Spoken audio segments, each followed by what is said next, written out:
Bahagia itu orang yang bagaimana orang yang bisa dikatakan bahagia. Wong sing dikatakan bahagia iku kaya apa bentuke?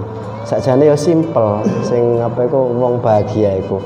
Pokoke wong atine tenang, atine tentrem, itulah yang dinamakan orang bahagia. Tapi orang bahagia ya nggak segampang kita mengucapkan. Soalnya apa? Secara sunnatullah wa innal insana khuliqa halu'a. Sesungguhnya manusia itu diciptakan dengan segala keluh kesah. Jadi sering berkeluh kesah, sering gelisah, nggak ada ketenangan jiwa. Dan itulah yang mengakibatkan kita jauh dari rasa bahagia. Apalagi untuk saat ini, itu memang susah orang bahagia.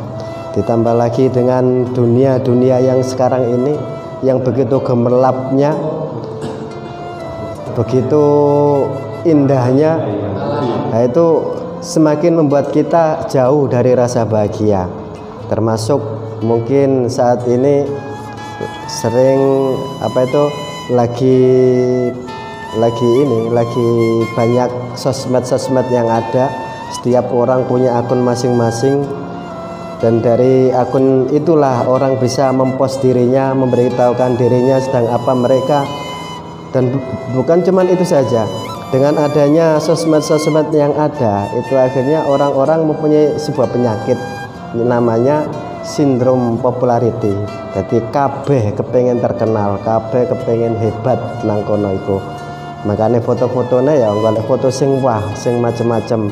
Akhirnya terjadi satu kumpulan-kumpulan yang namanya sosialita. Jadi wanita-wanita sosialita itu biasanya mempost fotonya dengan memakai sesuatu yang branded, yang bermerek-merek, tadi mereknya sing larang-larang. Dan dari situlah akhirnya kita terbawa dengan suasana kepengen kaya iko. Padahal apa yang kita punya itu ada masanya. Ya termasuk misalnya HP aja ada masanya, mobil, kendaraan ada masanya, motor ada masanya. Satu saat yang asalnya mahal menjadi murah. Wa mal hayatad dunya illa mataul ghurur. Jadi apapun ini, kemewahan dunia, gemerlapnya dunia itu illa mataul ghurur, hanya kesenangan menipu. Makanya ketika kita sudah mendapatkan sesuatu, pada suatu saatnya nantinya kebahagiaan akan lepas dari kita. Soalnya apa? Bukan trendy lagi apa yang kita punya, bukan bisa dijadikan kebahagiaan lagi. Nah inilah yang menjadikan kita itu susah untuk mencapai kebahagiaan. Dan terus orang bahagia itu adalah orang yang tentram hatinya. Ibrahim Al-Khawas itu mempunyai resep untuk obat hati kita. Di antaranya yaitu qiraat dawaul qalb khamsatu asya. Jadi obate ati iku ana 5 perkara. Qiraatul Quran bitadabburi, membaca Quran dengan berusaha untuk mencari maknanya, memahami isinya. Itu bitadabburi. Nah, itu kalau dalam Indonesia itu sebagaimana syair yang dibawakan oleh Sunan Bonang, itu asalnya dari Ibrahim Al-Khawas. Jadi tombo ati iku 5 sawerane, maca Quran angen-angen sak manane. Sehingga kita tahu jati diri kita karena Quran sebagai pedoman kita. Dalam sebuah hadis yang lain disebutkan bahwa Quran adalah syifa, adalah obat hati kita. Makanya dengan kita membaca Al-Quran, kemudian kita berusaha untuk mengerti akan makna yang terkandung di dalamnya, maka bisa menenangkan hati kita, sehingga kita tahu siapa diri kita juga. Nah itu qiraatul Quran bitadabburi. Kemudian nomor 2 qiyamul laili, menjalankan sholat di malam hari, sholat wengi lakonono. Nah, kita berusaha untuk dekat dengan Allah. Ketika di keheningan malam banyak orang tidur, kita berkomunikasi dengan pencipta kita. Ada kedamaian, ada ketenangan karena kita merasa langsung kita bisa berbicara dengan Tuhan kita. Nah, itu qiyamul laili. Terus kemudian yang ketiga yaitu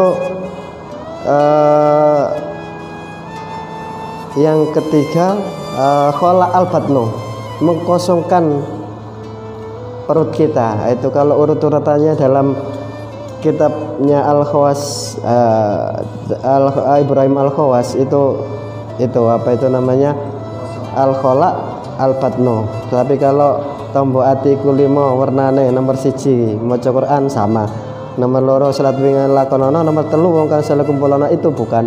Itu kita berpuasa menahan syahwat kita. Jadi kita enggak apa itu namanya mentang-mentang kita bisa beli segala-galanya, akhirnya perut kita penuhi dengan segala apa yang bisa kita raih, apa yang bisa kita beli. Nah, kita menjadi orang-orang yang serakah. Nah, kita dilarang menjadi orang-orang yang serakah, orang-orang yang rakus, karena orang-orang yang tamak, orang yang serakah, enggak ada ketenangan jiwanya. Dan disitulah maka kebahagiaan tidak akan muncul dari diri kita. Nah, itu yang ketiga, al-khala al-batnu. Kemudian wa tadarru indas sihri, bertadarru sampai waktu sahur. Ane nanggone Sunan Bonang iku zikir wengi ingkang suwe. Nah, kita berusaha berzikir, menyebut asma Allah, mengingat akan segala kekuasaannya dengan begitu lama. Kemudian kita berusaha untuk bukan cuman zikir bil lisan saja, tapi kita masukkan bil qalbi, dan kemudian kita terapkan dengan bil arkan, kita terjemahkan dalam kehidupan. Nah, itu zikir kita. Jadi zikir pertama kita bil lisan, tingkatan-tingkatan. Yang kedua kemudian ada zikir bil qalbi dengan hati kita, dan yang keempat adalah zikir bil arkan atau bil af'al, dengan perbuatan kita. Nah, segala perbuatan-perbuatan yang kita lakukan itu adalah merupakan cermin bahwa kita ingat kepada Allah Subhanahu wa taala. Nah, itu zikir dalam perbuatan. Terus yang kelima majalitus sholihin. Nah, kita berkumpul dengan orang-orang yang soleh. Nah, orang-orang yang soleh itu biasanya orang-orang yang baik hatinya. Kalau kita lihat dalam syairnya Gus Dur, kang aran soleh bagus atine, jadi api atine, tidak pernah membuat kerusakan, tidak pernah merugikan orang, itulah orang yang soleh. Dan orang yang soleh itu senantiasa berusaha untuk mendekat kepada Allah. Apapun yang dilakukan, dia akan bertanya apakah Allah ridho atau tidak. Nah, itu sebagai orang-orang soleh. Jadi nggak ada hamparan-hamparan duniawi, nggak ada iming-iming bahwa saya punya HP terbaru, saya punya mobil yang paling canggih, saya punya rumah yang megah, yang luas, yang mewah. Tapi di situ senantiasa dia akan bertanya dalam dirinya, apakah dalam perbuatan kita itu Allah itu ridho apa tidak. Itu orang-orang yang soleh. Makanya dengan berkumpul orang yang soleh akan menjadi tentram hati kita. Dan diantara membaca Quran, membaca sholat malam, kemudian berpuasa, sering berpuasa, mengkosongkan batin kita, mengosongkan perut kita. Kemudian di situ berzikir, zikir wengi ingkang suwe, kita berkumpul dengan orang-orang yang soleh. Itu kita nggak bisa melakukan kalau nggak ada iman dalam hati kita. Makanya kalau kita ingin hidup kita tentram, ingin hidup kita bahagia, maka kita tingkatkan iman kita kepada Allah Subhanahu wa taala. Itu kuncinya kalau kita ingin bahagia hidup dalam dunia ini. Jadi kalau kepingin bahagia, kita tentramkan hati kita. Bagaimana tentram hati kita? Kita tanamkan iman dalam diri kita, sehingga dengan demikian ada ketenangan dalam jiwa kita. Kalau sudah tenang jiwa kita, maka hidup kita akan menjadi bahagia.